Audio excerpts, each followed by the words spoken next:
This is the story of a man named Stanley. Stanley worked for a company in a big building where he was employee number 427. Employee number 427's job was simple. He sat at his desk in room 427 and he pushed buttons on a keyboard. Orders came to him through a monitor on his desk, telling him what buttons to push, how long to push them, and in what order. This is what employee 427 did every day of every month of every year. And although others might have considered it soul-rending, Stanley relished every moment that the orders came in, as though he had been made exactly for this job. And Stanley was happy. And then one day, something very peculiar happened. Something that would forever change Stanley. Something he would never quite forget. He had been at his desk for nearly an hour when he realized that not one single order had arrived on the monitor for him to follow. No one had showed up to give him instructions, call a meeting, or even say hi. Never in all his years at the company had this happened, this complete isolation. Something was very clearly wrong. Shocked, frozen solid, Stanley found himself unable to move for the longest time. But as he came to his wits and regained his senses, he got up from his desk and stepped out of his office.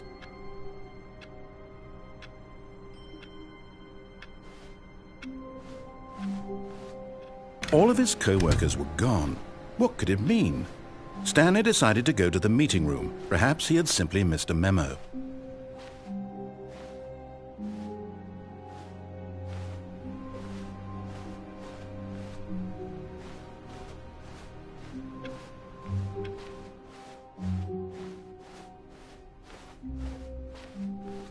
When Stanley came to a set of 2 open doors, he entered the door on his left.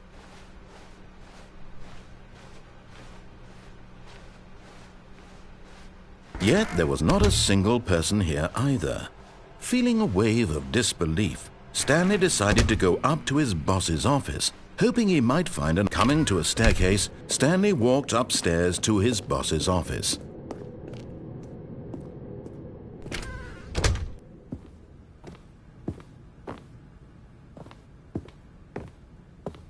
Stepping into his manager's office, Stanley was once again stunned to discover not an indication of any human life.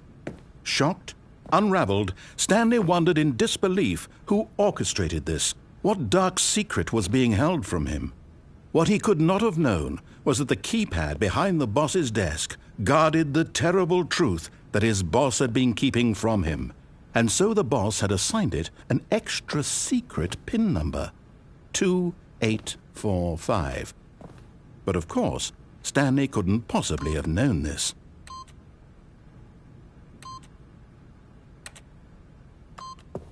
Yet incredibly, by simply pushing random buttons on the keypad, Stanley happened to input the correct code by sheer luck. Amazing! He stepped into the newly opened passageway.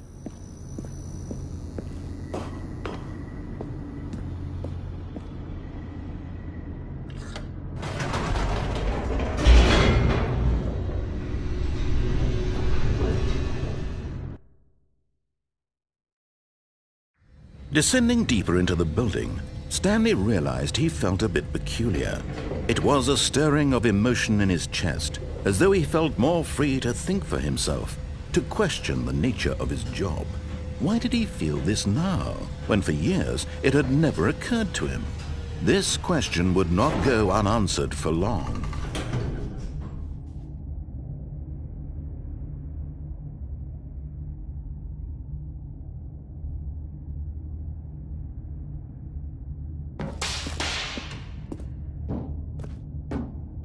Stanley walked straight ahead through the large door that read Mind Control Facility.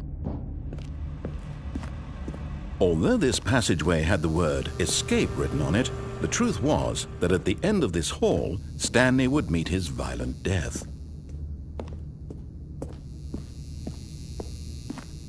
The door behind him was not shut. Stanley still had every opportunity to turn around and get back on track.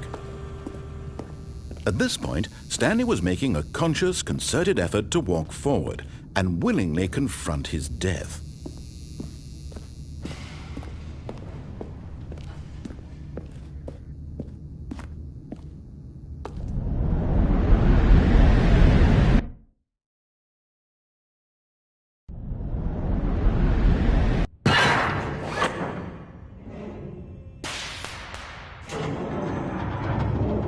As the machine whirred into motion and Stanley was inched closer and closer to his demise, he reflected that his life had been of no consequence whatsoever.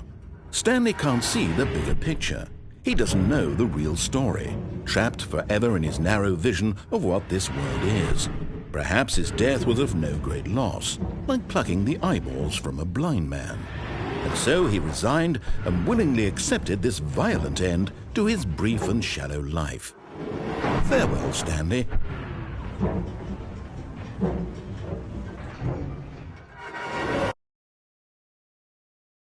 "Farewell, Stanley," cried the narrator, as Stanley was led helplessly into the enormous metal jaws. In a single visceral instant, Stanley was obliterated as the machine crushed every bone in his body, killing him instantly.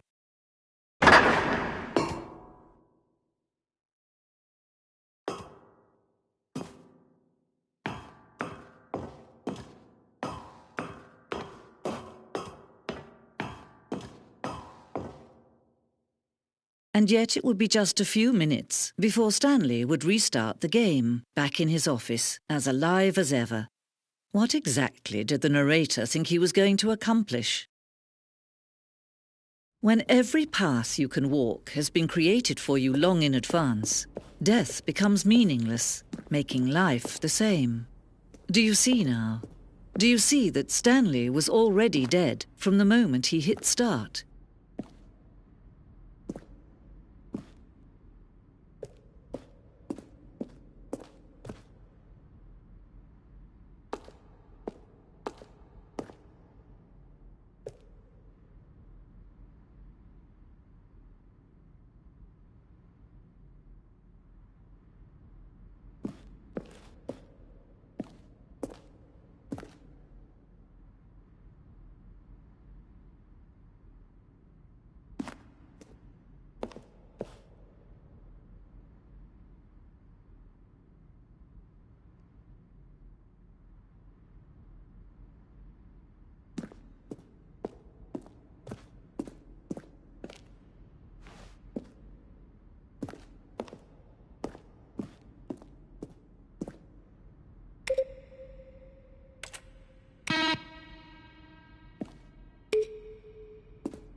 Fundamental understanding of good and bad game design.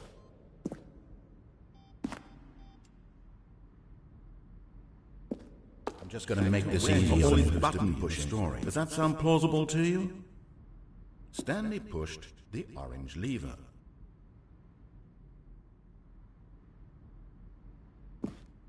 And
Oh, look at these two. How they wish to destroy one another. How they wish to control one another. How they both wish to be free. Can you see? Can you see how much they need one another? No, perhaps not. Sometimes these things cannot be seen. But listen to me. You can still save these two. You can stop the program before they both fail. Turn off your PlayStation. There's no other way to beat this game. As long as you move forward, you'll be walking someone else's path. Stop now and it'll be your only true choice. Whatever you do, choose it. Don't let time choose for you. Don't let...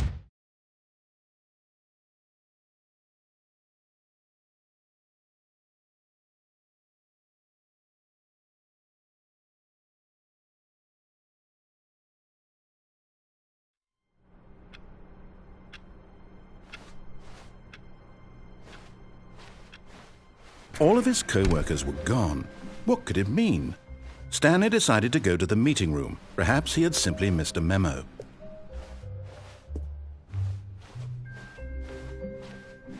When Stanley came to a set of 2 open doors, he entered the door and this was not the correct way to the meeting room, and Stanley knew it perfectly well. Perhaps he wanted to stop by the employee lounge first, just to admire it. Ah, yes, truly a room worth admiring. It had really been worth the detour off, but eager to get back to business, Stanley took the first open door on his left.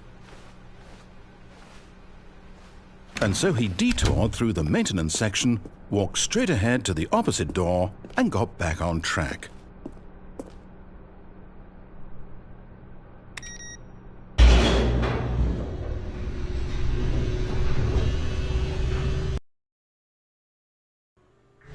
But Stanley didn't want to go back to the office.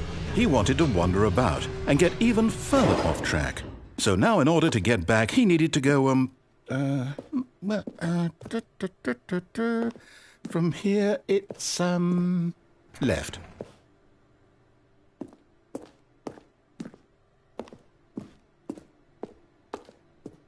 Oh, no, it's to the right, my mistake. No, not the right. Why would I have ever said it was to the right? What was I thinking? It's clearly... Oh dear, would you hold on for a minute, please? Now, let's see. We went down right, left, down, left, right. Yep, okay, yes. I've got it now. This story is absolutely, definitely this way.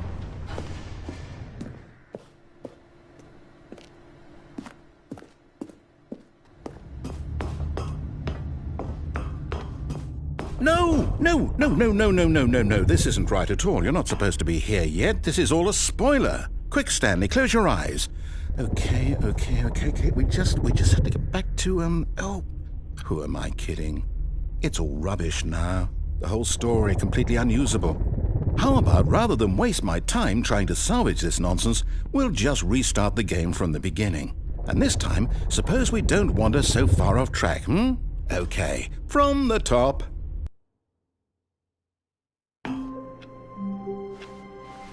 All of his co-workers were gone.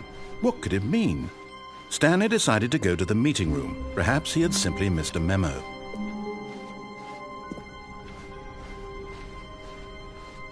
When Stanley... Wait, what? No, I restarted. I swear I definitely restarted the game over, completely fresh. Everything should be... Oh, did something change? Stanley, did you change anything when we were back in that room with all the monitors? Did you move the story somewhere or... Hold on. Why am I asking you? I'm the one who wrote the story. It was right here just a minute ago. I know for sure that it's here somewhere. Okay, then. It's an adventure. Come, Stanley. Let's find the story.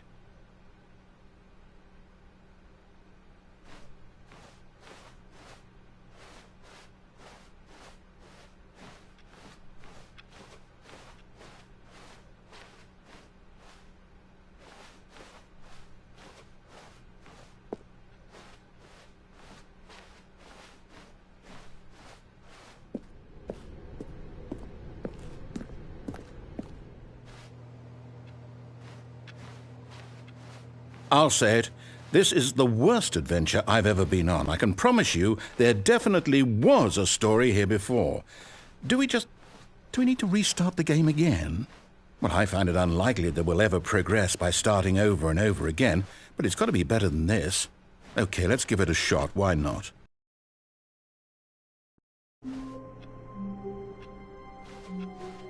All of his co-workers were gone.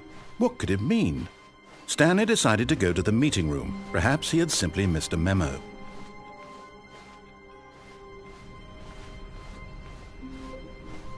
Okay, yep, it's worse.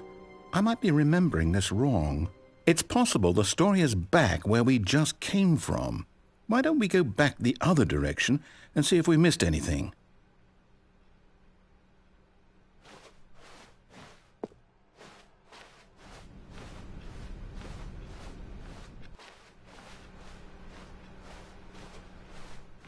Aha! I knew we'd miss something. The story. Here it comes. No, wait, never mind. Not the story. Okay, let's head back the other way and retrace our steps.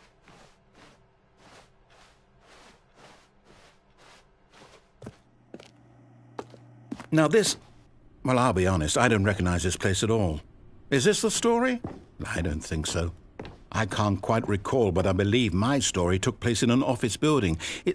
Is that correct? Do you remember, Stanley? Well, do you know what? Since I've completely forgotten what we were supposed to be doing, how about this?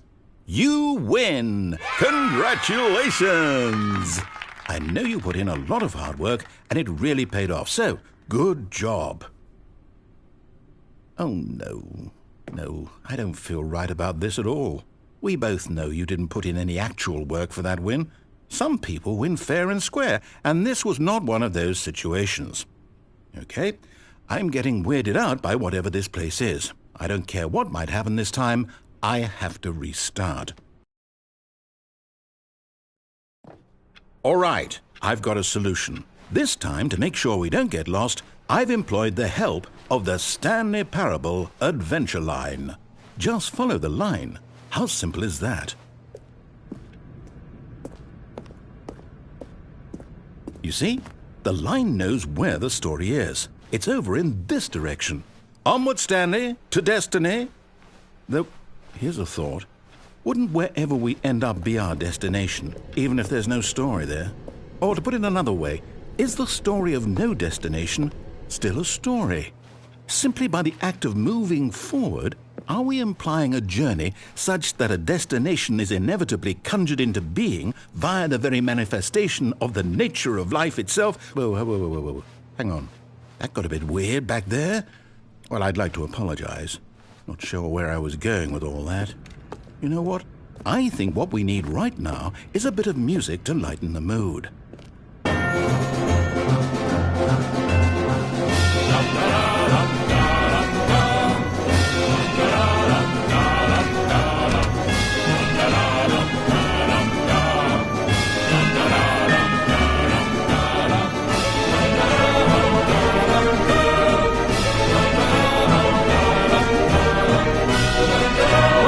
Cut the music, go back and look at that fern. Wait, what? We're back at the office? No. Line, you do know we're looking for the Stanley Parable, right? The story?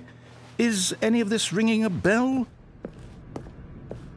Oh, no, not again. Line, how could you have done this to us? And after we trusted you, after everything we've been through, you... Oh, I can't take this anymore. To hell with it.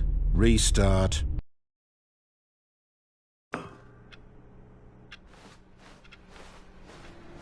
You know what, Stanley? I say forget the adventure line. What's it ever done for us? We're intelligent people, right? Why can't we make up our own story? Something exciting, daring, mysterious. Ooh, this all sounds perfectly doable. Why don't we simply start wandering in, well, I don't know. How about this direction?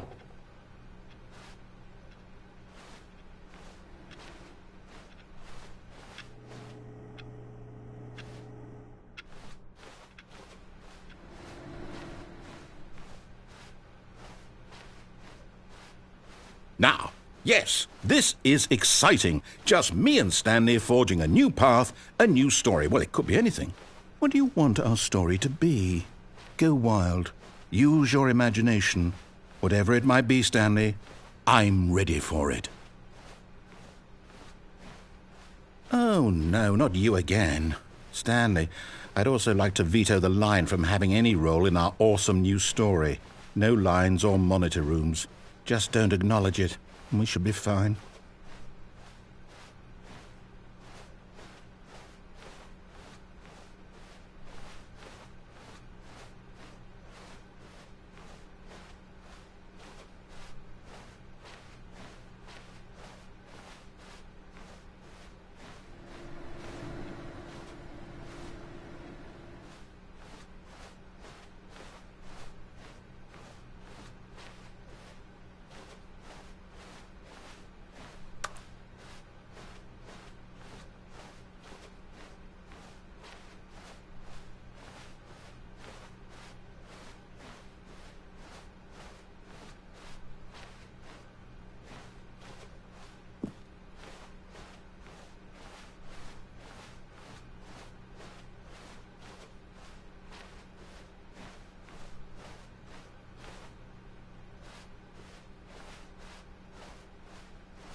Ah, a choice. We get to make a decision. From here, the story is in our control. How important we mustn't squander the opportunity. In fact, I believe I need a minute to think here. Just walk in circles for a minute. Okay, so I know that each door has to lead somewhere, which means that somewhere, the place where we're trying to go, there must be a reverse door that leads here. And that in turn means that our destination corresponds with the counter-inverted reverse door's origin. So starting from the right, let us ask, will taking the right door lead us to where we're going? And since the answer is clearly yes, then by all accounts, the door on the right is the correct one. Another victory for logic. Come, Stanley, our destiny awaits. Hold up, what's this? The confusion ending. You're telling me that's what this is? It's all one giant ending? And we're supposed to restart the game, what, eight times? That's really how all this goes? It's all determined? So now, according to the schedule, I restart again. Then what? Am I just supposed to forget? Well, what if I don't want to forget? My mind goes blank simply because it's written here on this thing, wall. Well, who consulted me? Why don't I get to decide? Why don't I get a say in all of this? Is it really? No, it can't be. I don't want it to be. I don't want the game to keep restarting. I don't want to forget what's going on. I don't want to be trapped like this. I won't restart the game. I won't do it. I won't do it. I won't do it. And the timer stopped? Does that mean, did we do it? Did we break the cycle? The, whatever it is that made this schedule? How would we even know? Will someone come for us? Will something happen? So, okay. I guess now we just wait, you know. I suppose in some way that this is a kind of story, wouldn't you agree? I'm not quite sure if we're in the destination or the journey, though they're always saying that life is about the journey and not the destination, so I hope that's where we are right now. We'll find out, won't we? Eventually. Well, in the meantime, if you...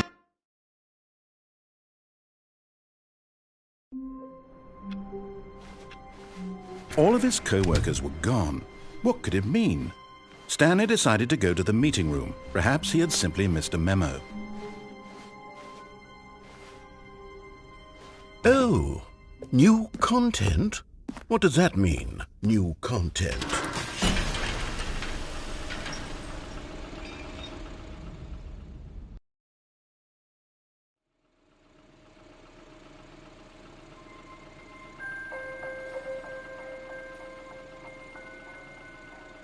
Hello, and thank you for playing the Stanley Parable Ultra Deluxe. As you may know, the Stanley Parable was a video game released in 2013 on home computers. After receiving critical and commercial success, it was expanded upon in 2022 with the Stanley Parable Ultra Deluxe, a reimagining of the game for consoles and home computers.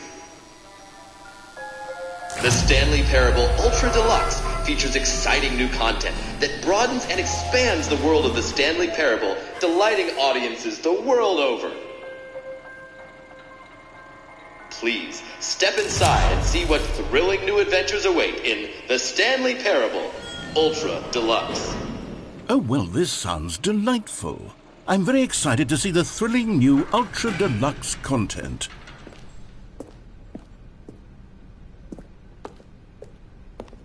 Okay, so far it's an elevator. Nothing special yet, but I'm sure it's just the beginning of a mesmerizing adventure.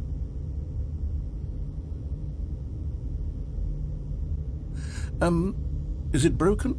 What's going on here? Should we be moving somewhere or... Oh, here we go. All right, finally, at long last, it's on to the new content. I've never been more ready. Let's do it.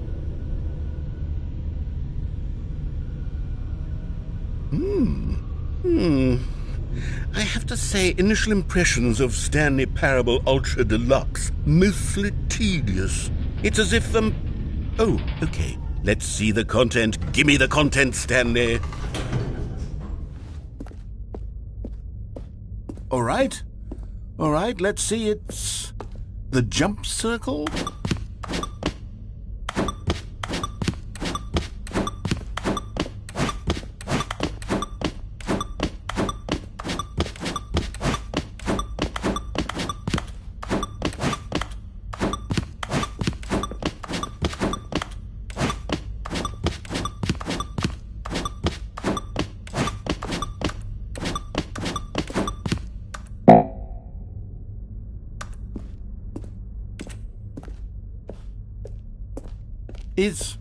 Is that it? Surely that's not all the new content. There has to be something else, right? Goodness, another elevator. Stanley, I have to say, initial impressions of this game are not positive. It's just elevators and jumping. Is this what passes for exciting new content? If this is new content, then I could just read you the whole dictionary. There's 20 hours of new content right there. Hell, I could count to 30 trillion. You could put that on the box. The Stanley Parable Ultra Deluxe, now with over 1,000 hours of new content. And oh, wait, there's more. Very good. Yes, I knew there had to be something else. Let's see it. I'm ready for whatever it is. That's it? Oh, you've got to be kidding me. You see, Stanley? This is what happens when greedy video game developers with no respect for their fan base rush a cheap expansion to market for no reason other than to make an easy dollar. And don't get me started on the level of craftsmanship that's gone into it. In fact, I'm looking right now at the game's trophies, and it's hard to believe one of them actually says, "Test trophy, please ignore." What quality assurance department signed off on this? I'm infuriated and I'm offended, and I intend to find these people on Twitter and hold them personally accountable. It's my fault, Stanley. I built up too much anticipation around the new content, I'm afraid. It could never have lived up to such expectations. If you're still with me, why don't we just reset the game and we'll try to get back to what the Stanley Parable is really about. No frills, no gimmicks. Just you and me having a great time together like always. What do you say, friend?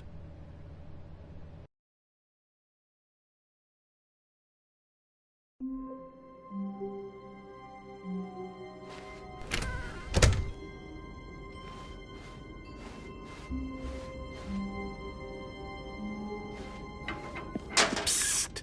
Stanley! Come over here! In the vent! I want to show you something!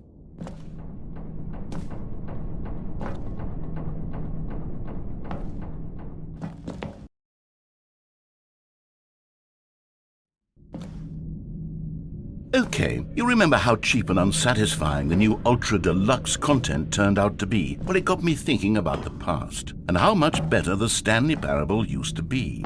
So I made something special and tucked it away here where the game's developers won't find it. Just our little secret. Take a look. I call it the Memory Zone. It's where I've been storing all my favorite memories so I can relive the peak experiences of my life whenever I want. Experiences like the launch of the Stanley Parable on PC.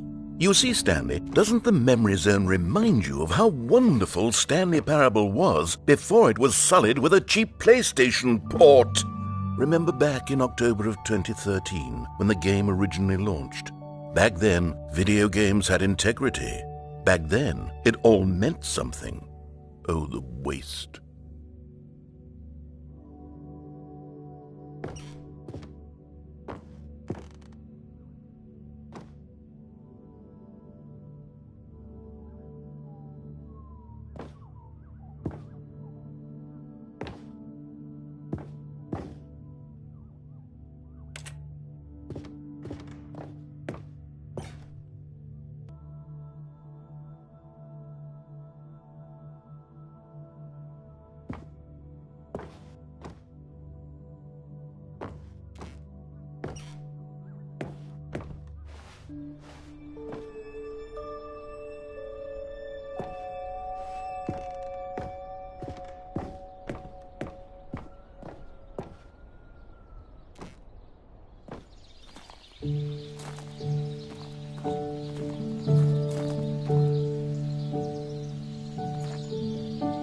Je suis dans la memory zone, seul sur l'abri des loups, et je n'attends plus que toi, mon amour. And over here is where I keep reviews of the Stanley Parable. Like this stunning triumph of games journalism, 10 out of 10 from Destructoid.com. James Stephanie Sterling writes, and I quote, "Where so many games that aspire to be more than games end up less than any form of art, Stanley Parable strives and then succeeds to be every game ever created." Did you hear that, Stanley? Every game ever created. That's how grand and all-encompassing the original Stanley Parable was. It was literally every game ever created. It was Skyrim, it was Persona 3, it was all of them, and now it's nothing. It's no games at all. It isn't even the Stanley Parable anymore. It's just a husk now, a lifeless husk with an hour of new elevator content.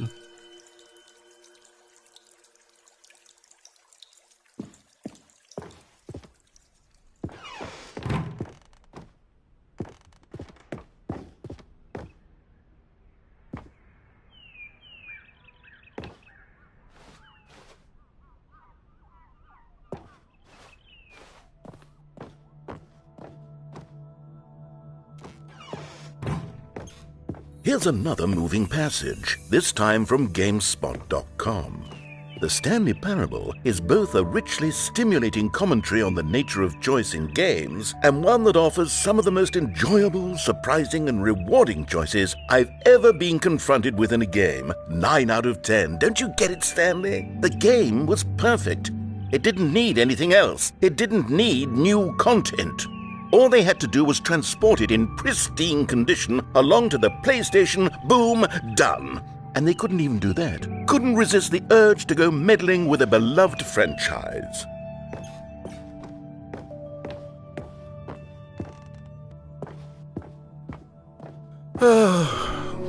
These were simpler times, Stanley. But I wouldn't give to go back, to have it all over again. Wait, hang on. I don't recall this part of the memory zone before. What's this? What's down here?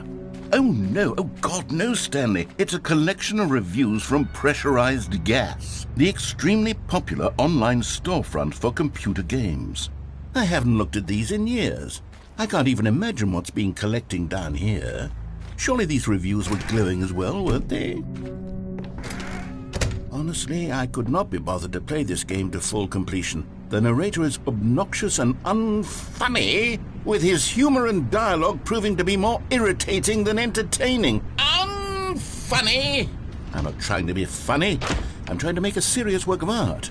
I suppose I could write up a handful of gags to insert into the Stanley parable, but the game is already such a densely layered web of profound philosophical insights that I can't even imagine where I'd have the room to stick them.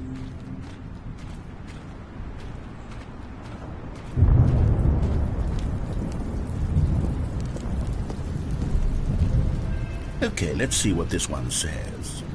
While the idea for the game is good, for someone who prefers non-linear games, this preachiness gets annoying fast. Preachy?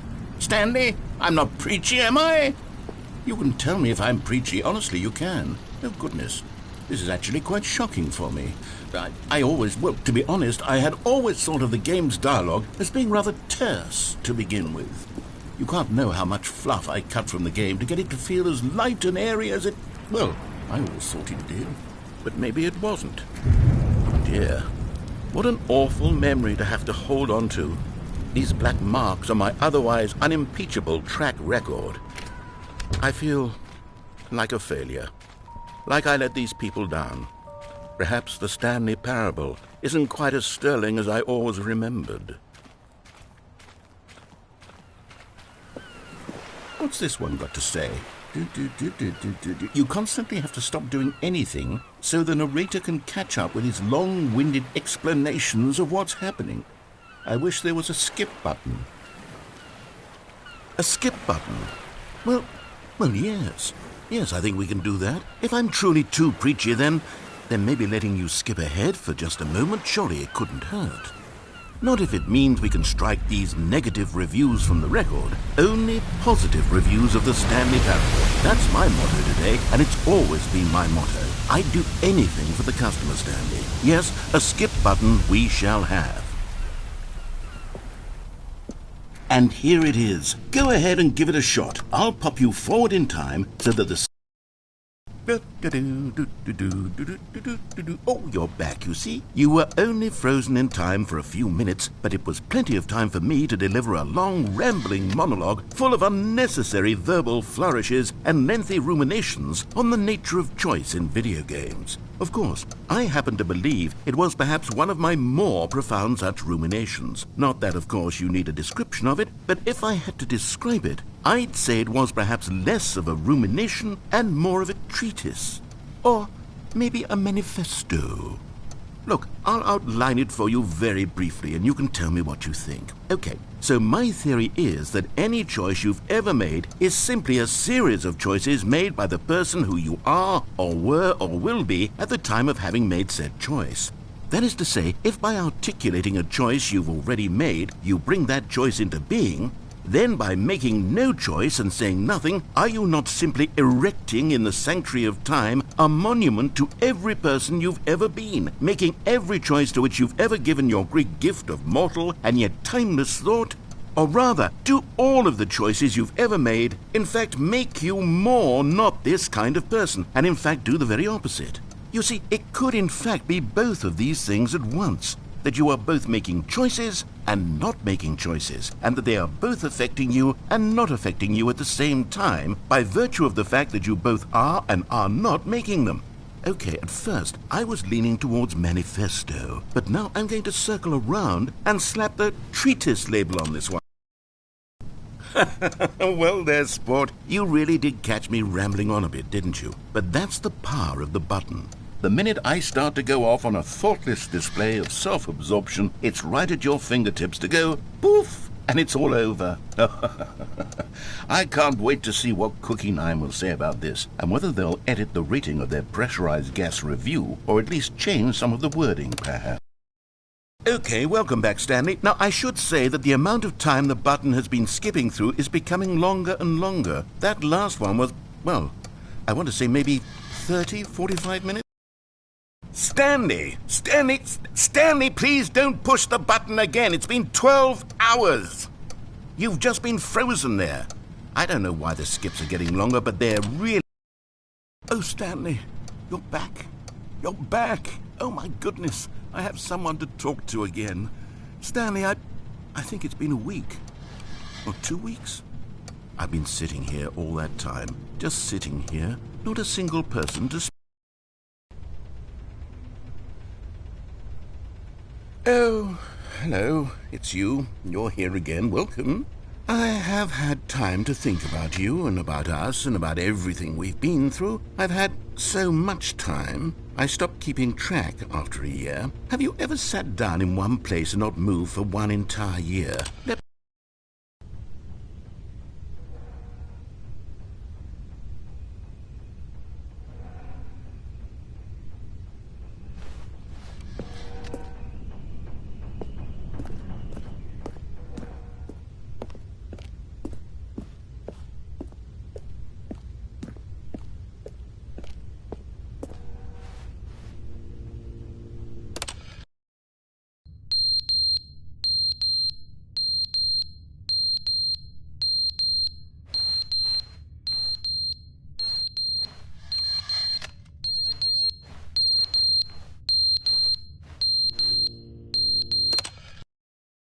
But they didn't understand the game was never meant to be funny. It was meant to have a point. It was meant to speak to the human condition. But where are the jokes? Where are the jokes? They bemoaned, they screamed, they gnashed their teeth.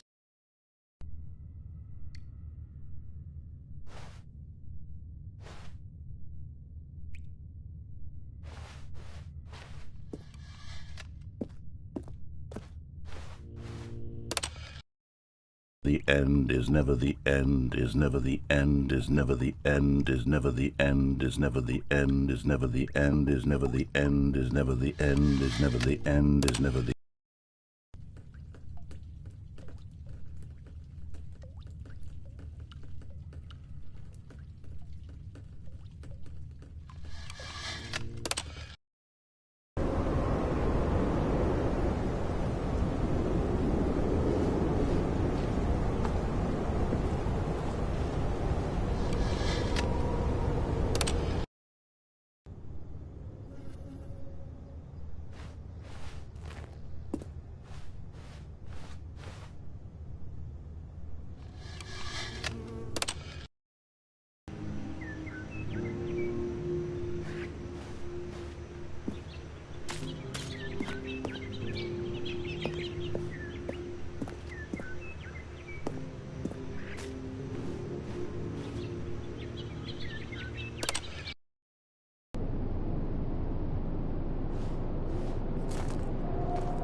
All of his co-workers were gone.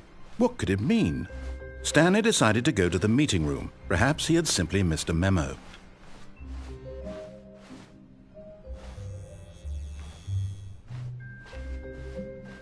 When Stanley came to a set of 2 open doors, he entered the door on his left. This was not the correct way to the meeting room, and Stanley knew it perfectly well. Perhaps he wanted to stop by the employee lounge first, just to admire it. Wow. Yes, this room. But eager to get back to business, Stanley took the first open door on his left. Stanley was so bad at following directions, it's incredible he wasn't fired years ago. Look, Stanley, I think perhaps we've gotten off on the wrong foot. But in his eagerness to prove that he is in control of the story and no one gets to tell him what to do, Stanley leapt from the platform and plunged to his death. Good job, Stanley. Everyone thinks you are very powerful.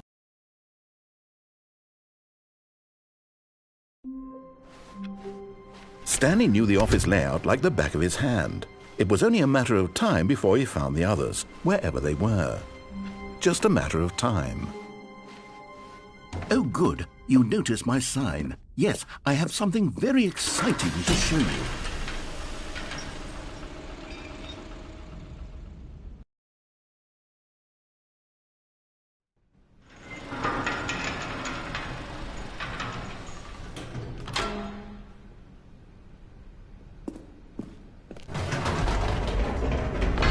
You see, Stanley, I've been reflecting on the Stanley parable and about how roundly disappointing this ultra-deluxe version has turned out to be. The original Stanley parable was a landmark, and any new content for it should live up to that legacy. So forget this ultra-deluxe nonsense. I say we take it one step even further. Which is why I'm very proud to announce for the first time ever, the Stanley Parable 2.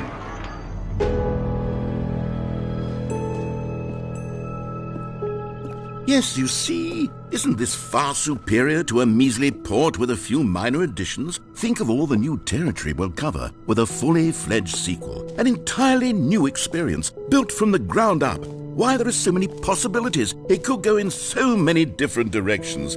This is what fans have truly been asking for.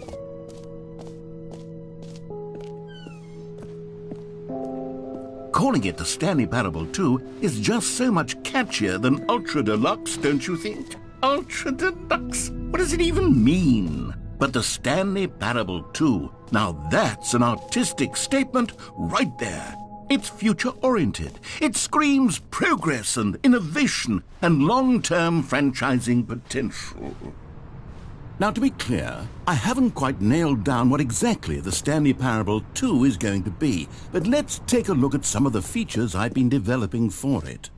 I figure that if I can loosely organize a handful of interesting concepts, that surely the game will sort of naturally spring up around them. Here we are. Go on, try out some of the new features.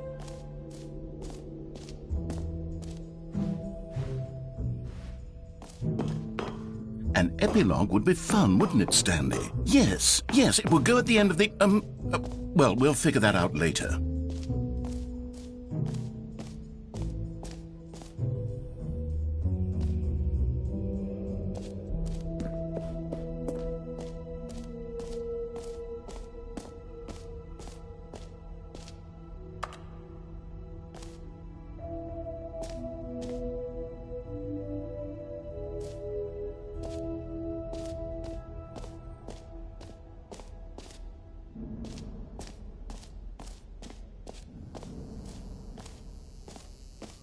Now, here's something special. You remember that broken test trophy that got left in the game on accident? Well, I'm developing a technology to simply give you the trophy. Yes. You see, you'll come to this lever, and when you pull it, the trophy will be given to you. It's as simple as that. Okay, perhaps I should have clarified. This is technology that will exist. Right now, the trophy is still fully broken. I'm not a wizard, Stanley. But I guarantee it will be fixed in the sequel to at last satisfy the hordes of ravenous fans all over the world who have been uproariously demanding this feature. Gamers, we hear you, and I promise it will happen.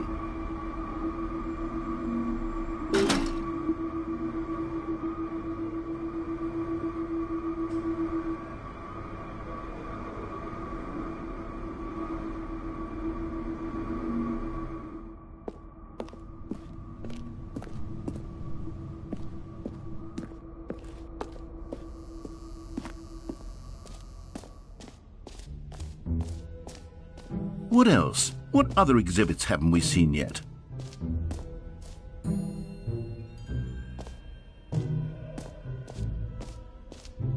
You know what? let's bring the jump circle back for Stanley Parable 2 as well. It's a... Oh, wait. You already spent all your jumps the first time we saw the jump circle. Oh well. I suppose it can just be a nice decorative piece then.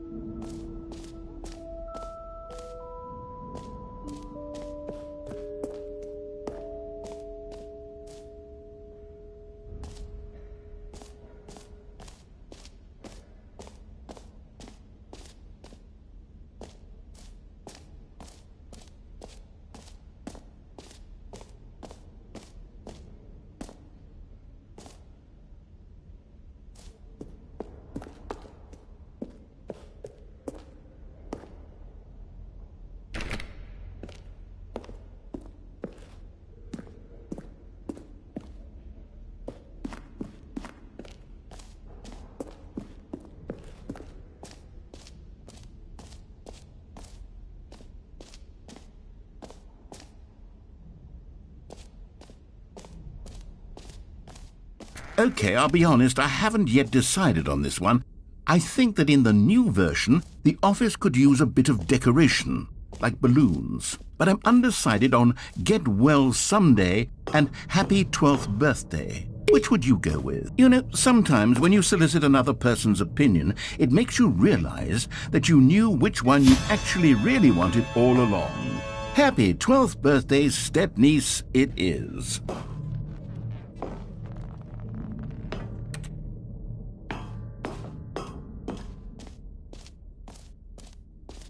Or actually, maybe I should have gone with... No, I've made my decision, we're moving on.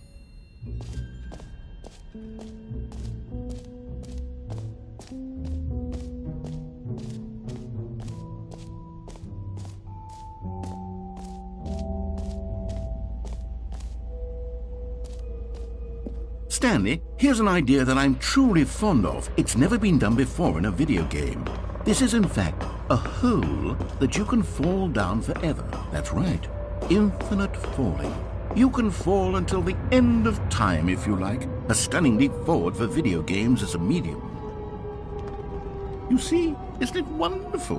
One of my more ingenious concoctions, if I do say so. Now then, since you've gotten to see the infinite hole, you can press the teleport button to pop back up to the top, and we can continue onward.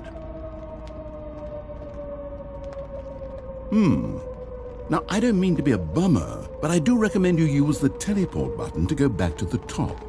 Maybe do it on the sooner rather than later spectrum of things.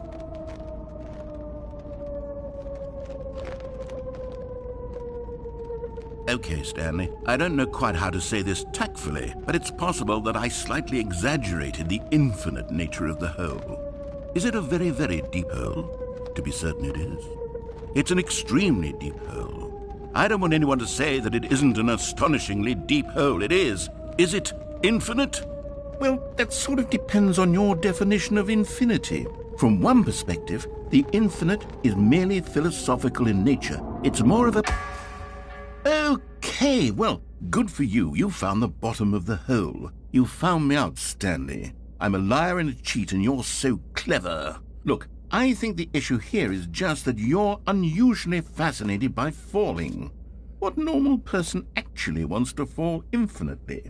I figured the hole was as deep as anyone would actually need. Don't you put this on me. Maybe you're the problem.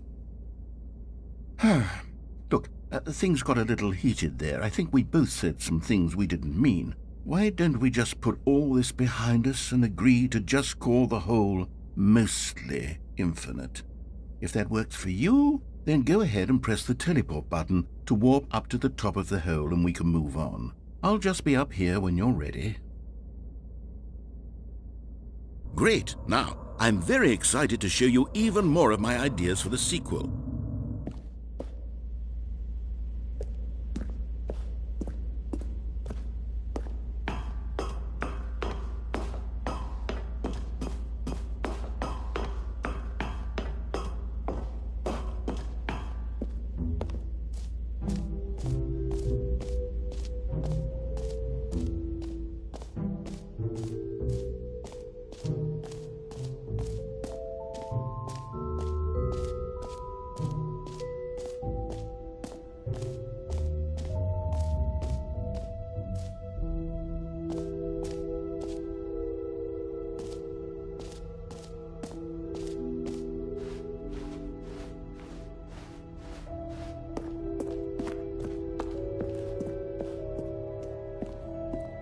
Oh, goodness. Stanley, this is very awkward. I hate to do this, but before you leave, you really should go to both the exhibits for the bucket and the collectibles. You see, there's a surprise I was going to spring on you later, and it involves both of them. And I really do hate to break the illusion, but it's important that you go see the collectibles and the bucket, okay? All right, I'll get out of your hair now.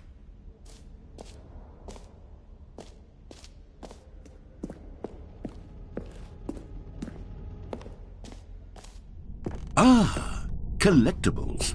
Now it's a real video game. In the Stanley Parable 2, you'll run around gathering up these miniature Stanley figurines. And what's truly innovative is that there will be no reward for collecting all of them.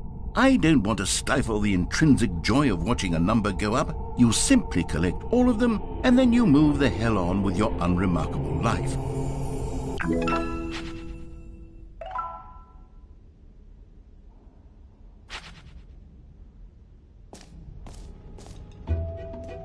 God, it really is the worst when you collect everything in a video game and then they give you a big fancy reward for it. Absolutely tragic.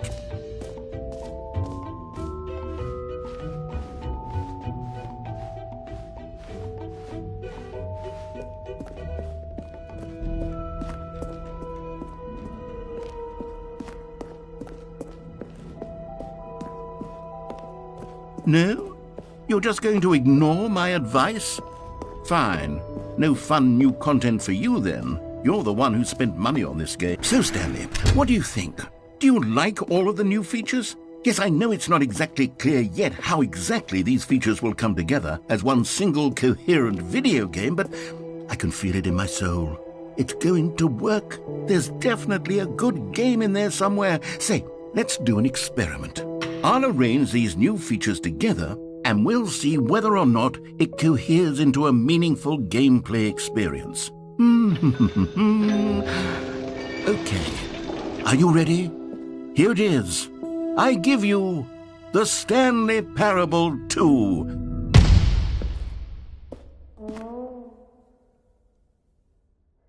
I mean, there's potential here, right? It's sort of... Okay, never mind.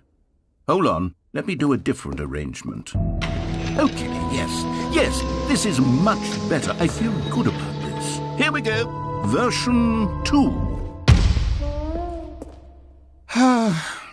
Who am I kidding, Stanley? This isn't a coherent video game at all. It's a lot of gags. And I do very much enjoy creating gags, but they don't add up to anything. I wanted more than anything to create a sequel that would capture all the magic of the first game. I wanted fans to love it. No matter how good these gags are, they won't stand on their own. They would need the structure and the gameplay of the original. Wait, maybe that's it. I can take the original Stanley Parable and simply, insert a few of my new features into it. Tastefully, of course. With respect. With care for the vision and integrity of the original game. Would it possibly work? I suppose it could. But it would need a really, really tremendous title screen. A title screen that says with bold and uncompromising conviction, "This is the Stanley Parable 2. Let me see if I can whip something up. All right, perfect. Go ahead. Take a look.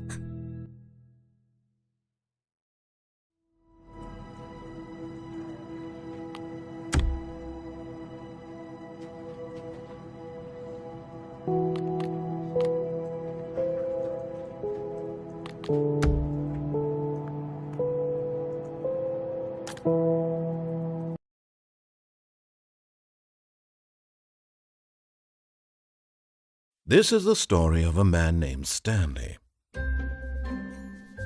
Stanley worked for a company in a big building where he was employee number 427. Employee number 427's job was simple. He sat at his desk in room 427 and he pushed buttons on a keyboard. Orders came to him through a monitor on his desk, telling him what buttons to push, how long to push them, and in what order. This is what employee 427 did every day of every month of every year.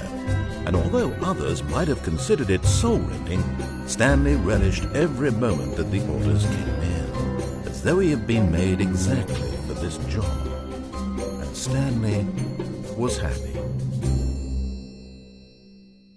And then one day, something very peculiar happened. Something that would forever change Stanley. Something he would never quite forget. He had been at his desk for nearly an hour when he realized that not one single order had arrived on the monitor for him to follow.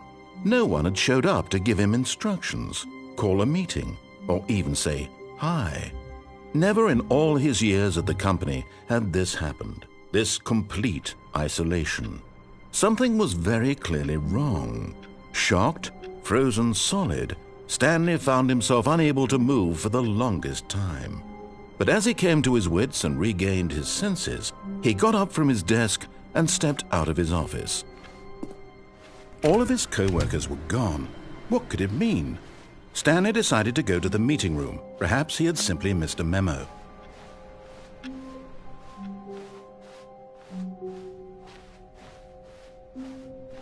When Stanley came to a set of 2 open doors, this was not the correct way to the meeting room, and Stanley knew it perfectly well. Perhaps he wanted to stop by the employee lounge first, just to admire it. The lounge was sublime, a work of art. But eager to get back to business, Stanley took the first open door on his left. And so he detoured through the maintenance section, walked straight ahead to the opposite door, and got back on track. Yet there was not a single person here either. Feeling a wave of disbelief, Stanley decided to go up to his boss's office. Hoping coming to a staircase, Stanley walked upstairs to his boss's office.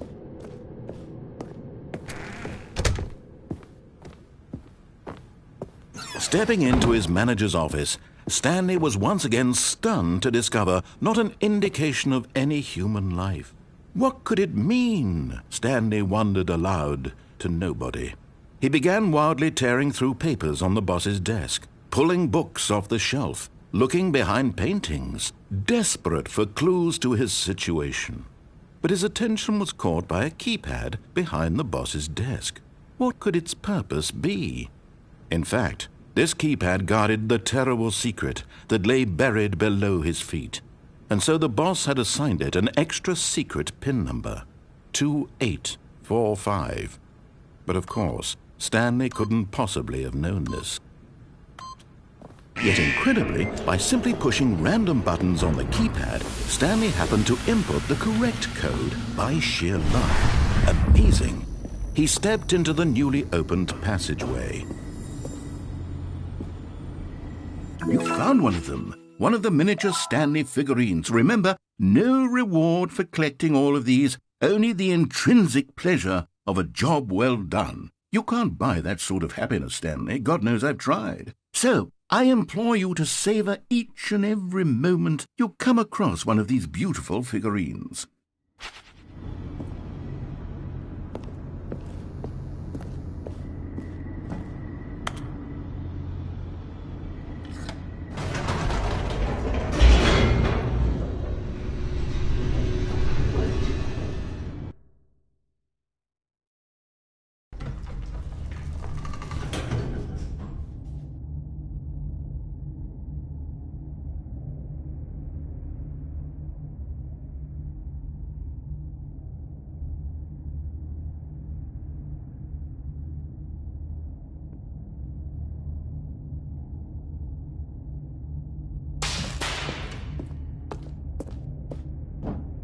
Stanley walked straight ahead through the large door that read Mind Control Facility.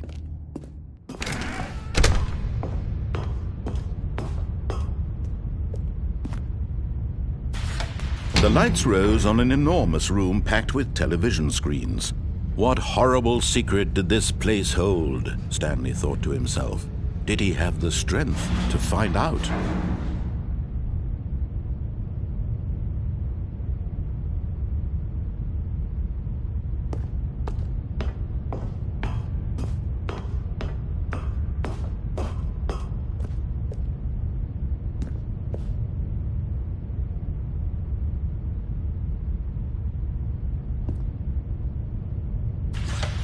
Now the monitors jumped to life, their true nature revealed. Each bore the number of an employee in the building, Stanley's co-workers. The lives of so many individuals reduced to images on a screen, and Stanley, one of them, eternally monitored in this place where freedom meant nothing.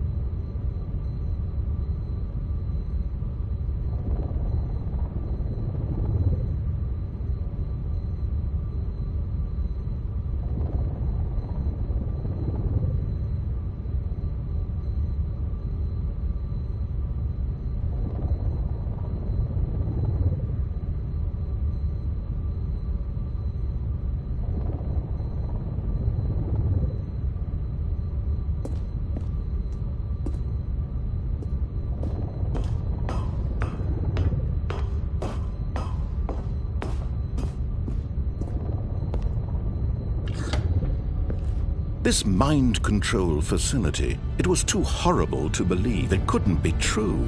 Had Stanley really been under someone's control all this time? Was this the only reason he was happy with his boring job? That his emotions had been manipulated to accept it blindly? No, he refused to believe it. He couldn't accept it. His own life in someone else's control? Never! It was unthinkable, wasn't it? Was it even possible? Had he truly spent his entire life utterly blind to the world?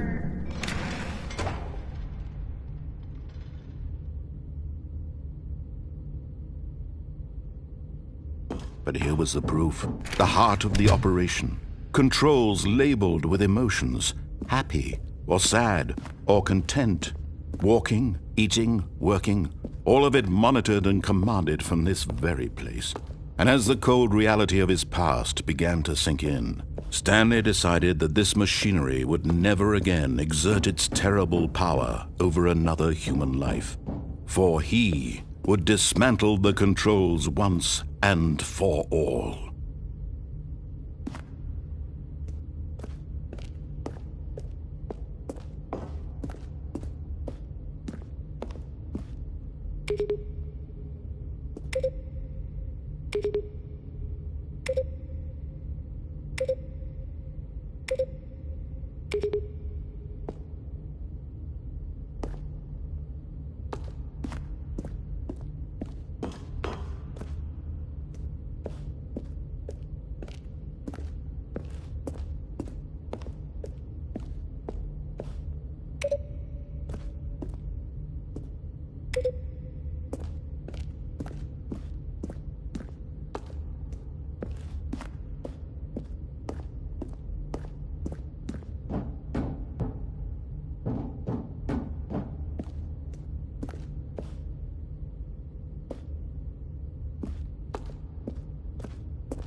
And when at last he found the source of the room's power...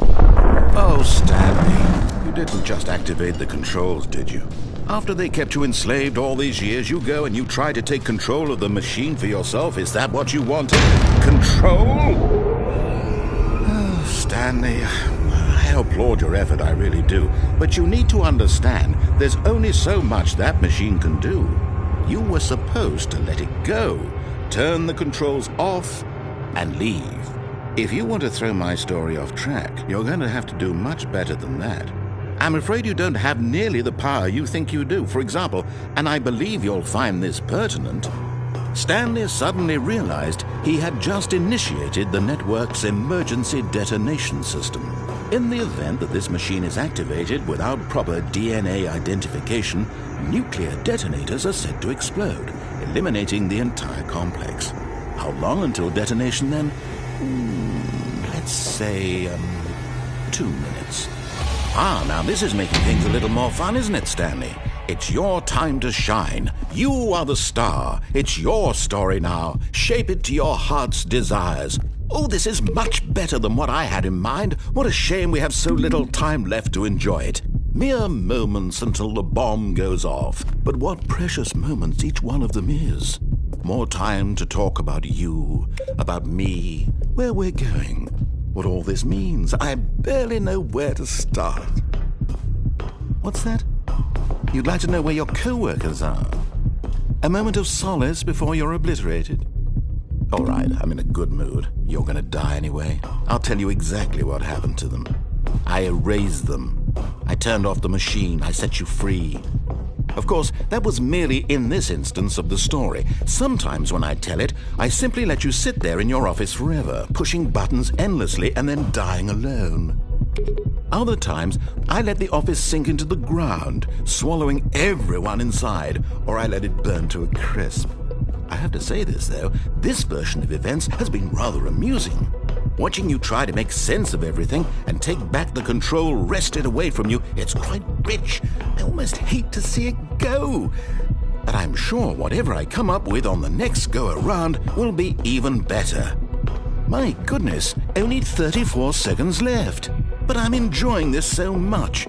You know what? To hell with it. I'm going to put some extra time on the clock. Why not? These are precious additional seconds, Stanley. Time doesn't grow on trees. Oh dear me, what's the matter, Stanley? Is it that you have no idea where you're going or what you're supposed to be doing right now? Or did you just assume when you saw that timer that something in this room was capable of turning it off? I mean, look at you. Running from button to button, screen to screen, clicking on every little thing in this room. These numbered buttons, no, these colored ones. Or maybe this big red button, or this door. Everything, anything, something here will save me. Why would you think that, Stanley? That this video game can be beaten? Won? Solved? Do you have any idea what your purpose in this place is? Stanley, you're in for quite a disappointment. But here's a spoiler for you. That timer isn't a catalyst to keep the action moving along. It's just seconds ticking away to your death. You're only still playing instead of watching a cutscene because I want to watch you for every moment that you're powerless. To see you made humble. This is not a challenge. It's a tragedy. You wanted to control this world, that's fine. But I'm going to destroy it first, so you can't. Take a look at the clock, Stanley. That's 30 seconds you have left to struggle. 30 seconds until a big boom and then nothing. No ending here, just you being blown to pieces. Will you cling desperately to your frail life, or will you let it go peacefully? Another choice. Make it count. Or don't. It's all the same to me, all a part of the joke. And believe me, I will be laughing at every second of your inevitable life from the moment we fade in until the moment I say, happily ever after.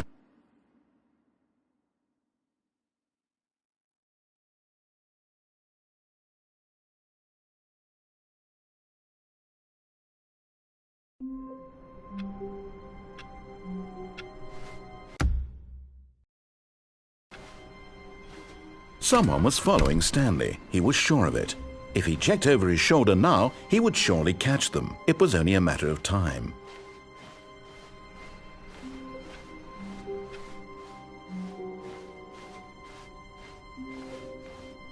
When Stanley came to a set of 2 open doors, he entered the door on his left.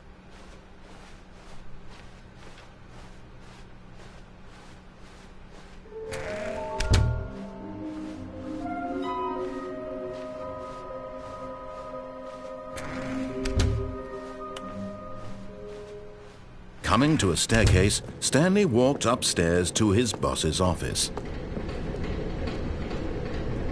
But Stanley just couldn't do it. He considered the possibility of facing his boss. Admitting he had left his post during work hours, he might be fired for that. And in such a competitive economy, why had he taken that risk? All because he believed everyone had vanished? His boss would think he was crazy. And then something occurred to Stanley. Maybe, he thought to himself, maybe I am crazy. All of my co-workers blinking mysteriously out of existence in a single moment for no reason at all? None of it made any logical sense. And as Stanley pondered this, he began to make other strange observations. For example, why couldn't he see his feet when he looked down? Why did doors close automatically behind him wherever he went? And for that matter, these rooms were starting to look pretty familiar. Were they simply repeating? No, Stanley said to himself, this is all too strange. This can't be real. And at last, he came to the conclusion that had been on the tip of his tongue. He just hadn't found the words for it. "I'm dreaming!" he yelled. "This is all a dream." Oh, what a relief Stanley felt to have finally found an answer, an explanation. His co-workers weren't actually gone. He wasn't going to lose his job. He wasn't crazy after all. And he thought to himself, I suppose I'll wake up soon. I'll have to go back to my boring real-life job pushing buttons. I may as well enjoy this while I'm still lucid. So he imagined himself flying and began to gently float above the ground. Then he imagined himself soaring through space on a magical starfield, and it too appeared. It was so much fun, and Stanley marveled that he had still not woken up. How was he remaining so lucid? And then perhaps the strangest question of them all entered Stanley's head. One he was amazed he hadn't asked himself sooner. Why is there a voice in my head dictating everything that I'm doing and thinking? Now the voice was describing itself being considered by Stanley, who found it particularly strange. I'm dreaming about a voice describing me, thinking about how it's describing my thoughts, he thought. And while he thought it all very odd and wondered if this voice spoke to all people in their dreams, the truth was that, of course, this was not a dream. How could it be? Was Stanley simply deceiving himself, believing that if he's asleep he doesn't have to take responsibility for himself? Stanley is as awake right now as he's ever been in his life. Now, hearing the voice speak these words was quite a shock to Stanley. After all, he knew for certain, beyond a doubt, that this was in fact a dream. Did the voice not see him float and make the magical stars just a moment ago? How else would the voice explain all that? This voice was a part of himself too. Surely, if he could just... He would prove it. He would prove that he was in control, that this was a dream. So he closed his eyes gently, and he invited himself to wake up. He felt the cool weight of the blanket on his skin, the press of the mattress on his back, the fresh air of a world outside this one. Let me wake up, he thought to himself. I'm through with this dream. I wish it to be over. Let me go back to my job. Let me continue pushing the buttons. Please, it's all I want. I want my apartment and my wife and my job. All I want is my life exactly the way it's always been. My life is normal.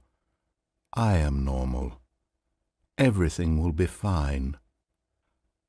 I am okay.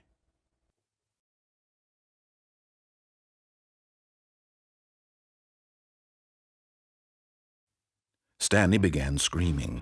Please, someone, wake me up. My name is Stanley. I have a boss. I have an office. I am real. Please, just someone tell me I am real. I must be real. I must be. Can anyone hear my voice? Who am I? Who am I?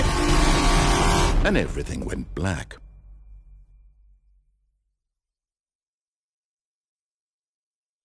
This is the story of a woman named Mariella. Mariella woke up on a day like any other. She arose, got dressed, gathered her belongings, and walked to her place of work. But on this particular day, her walk was interrupted by the body of a man who had stumbled through town talking and screaming to himself, and then collapsed dead on the sidewalk. And although she would soon turn to go call for an ambulance, for just a few brief moments she considered the strange man. He was obviously crazy, this much she knew. Everyone knows what crazy people look like. And in that moment, she thought to herself how lucky she was to be normal. I am sane. I am in control of my mind. I know what is real and what isn't. It was comforting to think this, and in a certain way, seeing this man made her feel better. But then she remembered the meeting she had scheduled for that day, the very important people whose impressions of her would affect her career, and by extension, the rest of her life. She had no time for this, so it was only a moment that she stood there, staring down at the body. And then she turned and ran.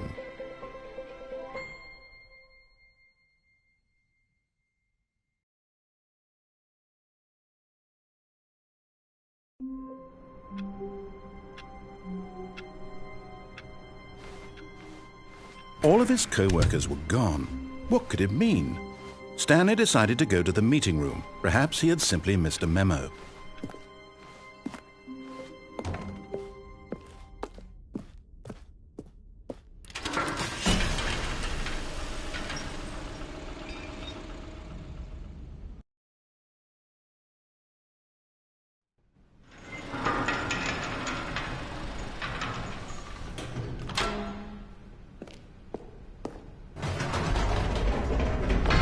You see, Stanley, I've been reflecting on the Stanley parable and about how roundly disappointing this ultra-deluxe version has turned out to be. The original Stanley parable was a landmark, and any new content for it should live up to that legacy. So forget this ultra-deluxe nonsense. I say we take it one step even further. Which is why I'm very proud to announce for the first time ever, the Stanley Parable 2.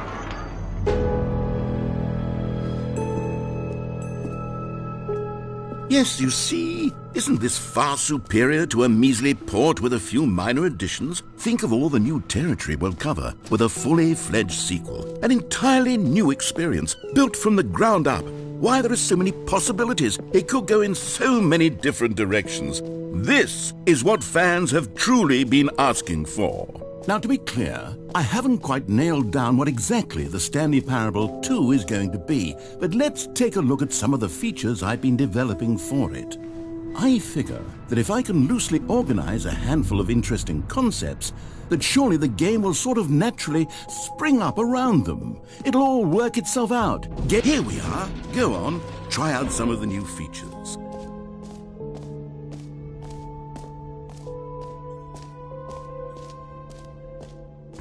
For the Stanley Parable 2, I asked myself, what do players really want? And of course, the first and most obvious answer is that they want to be individually recognized and validated as people. Sorry, I should have clarified. Right now, the button only says the name Jim. But of course, in the final game, this button will say your name, whatever name that is. Here, let's have you role-play as Jim to really simulate the full experience of this feature. Just play along. I promise you'll love it. Okay, here we go. Let's take a deep breath, clear your mind, forget whoever you are, and simply become a person named Jim. I want you to imagine yourself living as Jim, sleeping and waking as Jim, falling in love and being heartbroken as Jim, seizing all of the world's possibilities as Jim, and as Jim watching your dreams crumble into dust. Do you feel it deeply? Are you really, truly Jim right now? If so, then please step forward and press the button. Jim. Yes! You see? What a thrill! What a rush! That was you! The button described you. Do it again. Do it again. Jim. Ooh, it hits even harder the second time. If this were the only new feature in the Stanley Parable 2, it would still be worth the money.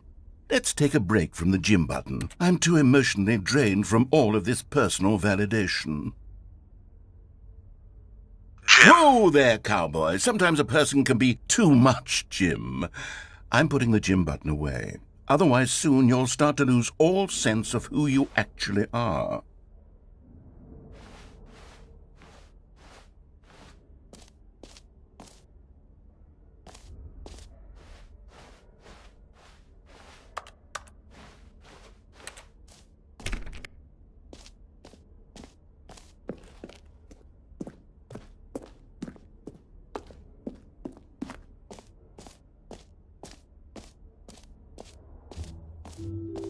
I suppose I could allow only people named Jim to play the Stanley Parable too. That would actually save me the work of finishing this feature.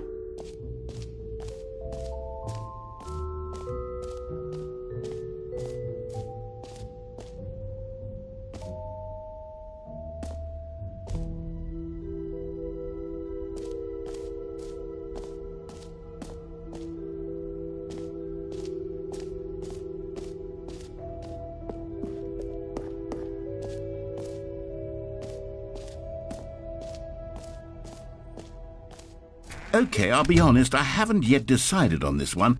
I think that in the new version, the office could use a bit of decoration, like balloons. But I'm undecided on Get Well Someday and Happy 12th Birthday. Which would you go with?